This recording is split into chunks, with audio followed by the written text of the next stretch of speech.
आंचलिक पाणीपाग विभागरू आसिला बड़ खबर। राज्य में जारी रही कुआपथर वर्षा।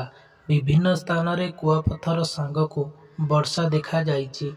तेबे आज भी अनेक स्थान में वर्षा हेबा नहीं पाणीपाग विभाग पक्षरु आकलन करा जाइछि। रविवार कलाहांडी, कंधमाल, मयूरभंज, केन्दुझर, बालेश्वर, भद्रक, जाजपुर, केन्द्रापड़ा, कटक, जगतसिंहपुर, पुरी, खोर्धा, नयागढ़, गंजाम और गजपति रे बिजुली और घड़घड़ी सह वर्षा आशंका अछि।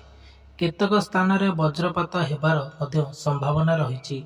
बिजुली, घड़घड़ी और कुआपथर माड़ होई पारे। 50 ରୁ 60 किलोमीटर बेगरे पवन मध्य बही पारे। गत 24 घंटे बारिपदारे सर्वाधिक 123 मिलीमीटर वर्षा रेकर्ड करा जाइछि।